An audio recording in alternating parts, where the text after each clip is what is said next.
ভাবুন তো, একটা দেশের উন্নয়নের গতি যখন একদম রকেটের মতো, তখন তার সামনে যে সিদ্ধান্তগুলো আসে সেগুলোও কিন্তু হয় মহাকাশের মতোই বিশাল। আমাদের আজকের আলোচনা ঠিক এমনই একটা জটিল কিন্তু ইন্টারেস্টিং কৌশল নিয়ে, যার উপর বাংলাদেশের ভবিষ্যৎ অনেকটাই নির্ভর করছে। এই একটা প্রশ্নই কিন্তু আজকের পুরো আলোচনার কেন্দ্র। চলুন এই হাই স্টেক গেমের ভেতরের স্ট্র্যাটেজিটা একেবারে সহজ করে বুঝে ফেলি। এই লাইনটা মাথায় গেঁথে নিন প্লিজ, এটাই পুরো আলোচনার অ্যাঙ্কার পয়েন্ট। একদিকে উন্নয়নের সুপার হাইওয়ে, তো আরেকদিকে ঝুঁকির গভীর খাদ। বাংলাদেশ এই দুটোকে একসাথে কিভাবে ম্যানেজ করছে সেটাই আমরা দেখব। তো এই হলো আমাদের আজকের যাত্রার রোডম্যাপ। আমরা এই 5টা ধাপে পুরো কৌশলটা বিশ্লেষণ করব। আচ্ছা, তাহলে আলোচনা শুরু করা যাক। সবার আগে বুঝতে হবে বাংলাদেশের ঠিক কিসের জন্য এই দৌড়টা শুরু করতে হয়েছিল। দেখুন, একটা দেশের অর্থনীতিকে যদি নেক্সট লেভেলে নিয়ে যেতে হয়, তাহলে এই প্রত্যেকটা জিনিস কিন্তু খুব তাড়াতাড়ি দরকার। আর শুধু দরকার হলেই হবে না, বিশ্বমানের জিনিসপত্র লাগবে। মানে রাস্তাঘাট, বন্দর, পাওয়ার প্ল্যান্ট সবকিছুতে একটা ম্যাসিভ আপগ্রেড না হলে উন্নয়নের চাকাটাই তো আটকে যাবে। কিন্তু সমস্যা হলো, এর জন্য তো পাহাড় সমান টাকা পয়সা লাগবে, তাই না? ঠিক এই সময়ে বিশ্বমঞ্চে এমন একটা প্রস্তাব এলো, যা ছিল আক্ষরিক অর্থেই একটা গেম চেঞ্জার। আর সেই প্রস্তাবটি ছিল চীনের বেল্ট অ্যান্ড রোড ইনিশিয়েটিভ, বা আমরা যাকে সংক্ষেপে বলি BRI। যদি খুব সহজ করে বলি, BRI হলো আজকের দিনের সিল্ক রোড। এটা এশিয়া, ইউরোপ আর আফ্রিকাকে কানেক্ট করার একটা মেগা প্রজেক্ট, যার মূল লক্ষ্যই হল ট্রেড আর কানেক্টিভিটি বাড়ানো। শুধু সংখ্যাটা একবার দেখুন, 150-এরও বেশি দেশ। এ থেকেই বোঝা যায় এর আকর্ষণ কতটা শক্তিশালী।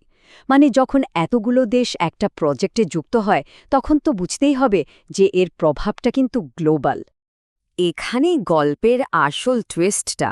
BRI একদিকে যেমন অসংখ্য সুযোগের দরজা খুলে দেয়, তেমনি এর পেছনে কিন্তু লুকিয়ে আছে বেশ কিছু মারাত্মক ঝুঁকি। বলতে পারেন এটা একটা দুই দিকের ধার থাকা তলোয়ারের মতো। এই স্লাইডটা কিন্তু খুবই গুরুত্বপূর্ণ। একদিকে ভাবুন, দেশের চেহারা বদলে দেবার মতো টাকা আসছে, অন্যদিকে একটা ঋণের ফাঁদে পড়ার ভয়ও তো আছে।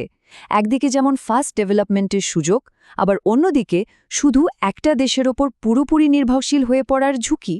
বাংলাদেশকে ঠিক এই দুটোর মধ্যে একটা পারফেক্ট ব্যালেন্স খুঁজে বের করতে হয়েছে। তো এখন প্রশ্ন হল, বাংলাদেশ এই ঝুঁকিগুলো এড়িয়ে কিভাবে শুধু সুবিধাগুলো নিচ্ছে? এখানেই দেখা যায় বাংলাদেশের কৌশলী ডিপ্লোম্যাসির আসল চমক। দেখুন, কৌশলটা হল কোনো একটা নির্দিষ্ট দিকে ঝুঁকে না পড়া, বরং 3 দিকেই সমান মনোযোগ রাখা। উন্নয়নের জন্য চীনের সাহায্য নেওয়া হচ্ছে, আবার আঞ্চলিক স্টেবিলিটির জন্য ভারতের সাথে বন্ধুত্ব অটুট রাখা হচ্ছে। আর একই সাথে পশ্চিমা দেশগুলোর সাথে ট্রেড এবং অন্যান্য সম্পর্কও শক্তিশালী করা হচ্ছে। একেই বলে স্মার্ট ডিপ্লোম্যাসি। এই লাইনটাই কিন্তু পুরো কৌশলের সারমর্ম। এটা কোনো পলিটিক্যাল দলের সাথে জোট বাঁধা নয়, এটা হলো দেশের উন্নয়নের জন্য একটা প্র্যাগম্যাটিক বা বলতে পারেন বাস্তবসম্মত পদক্ষেপ। লক্ষ্য একদম পরিষ্কার, দেশের উন্নয়ন। চলুন, এতক্ষণ যা যা আলোচনা হলো, এবার সেগুলোকে আমাদের ব্রেইনে একেবারে পার্মানেন্টলি লক করে ফেলি। এটাকে বলতে পারেন আমাদের মেমোরি জিম সেশন। এই টেবিলটা হলো পুরো স্ট্র্যাটেজির একটা এক্স-রে রিপোর্ট। কেন BRI-তে অংশগ্রহণ? কারণ অবকাঠামোর চাহিদা আছে। কিভাবে? বাইরের অর্থায়নে। মেন রিস্ক কি? ঋণ। তাহলে সমাধান কি? ব্যালেন্স। সবকিছু এক নজরে পরিষ্কার, তাই না? এবার একটু ফাস্ট ফরওয়ার্ড মোডে যাওয়া যাক। কয়েকটা র্যাপিড ফায়ার প্রশ্নের মাধ্যমে দেখব আমরা কতটা মনোযোগ দিয়েছি। রেডি তো? কুইক, ভাবুন তো, মূল সুবিধাটা কি? 1, 2, 3। একদম ঠিক। মূল দুটো শব্দ হল অর্থায়ন আর সংযোগ। চমৎকার। এই প্রশ্নটা কিন্তু একটু ট্রিকি। অনেকেই এখানে ভুল করে ফেলে। কি মনে হয় উত্তরটা কি হবে? পারফেক্ট। এটাই সবচেয়ে গুরুত্বপূর্ণ পয়েন্ট। অর্থনৈতিক প্রয়োজন আর রাজনৈতিক জোট, এই দুটোকে গুলিয়ে ফেললে চলবে না। এই স্লাইডটা তথ্যগুলোকে স্থায়ীভাবে মনে রাখতে দারুণ সাহায্য করবে। যখনই অবকাঠামো শব্দটা শুনবেন, তখন একটা নতুন ব্রিজ বা হাইওয়ের ছবি ভাবুন। যখন ভারসাম্য শুনবেন, তখন দাঁড়িপাল্লার ছবিটা মনে করুন, যার একদিকে সুযোগ অন্যদিকে ঝুঁকি। আর বৈচিত্র্য মানেই হলো 3টি ভিন্ন ভিন্ন পিলারের ওপর দাঁড়িয়ে থাকা একটা মজবুত ছাদ, যা একদিকে হেলে পড়বে না। এই 5টা পয়েন্ট হলো পুরো আলোচনার ডিএনএ।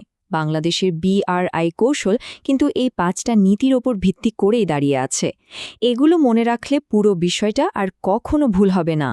শেষ পর্যন্ত এই কৌশল এটাই প্রমাণ করে যে আকার বা শক্তি নয়, সঠিক আর বাস্তবসম্মত কূটনীতি একটা দেশকে বিশ্বমঞ্চে এগিয়ে নিয়ে যেতে পারে। এটা ভাবনার জন্য একটা দারুণ প্রশ্ন, তাই না?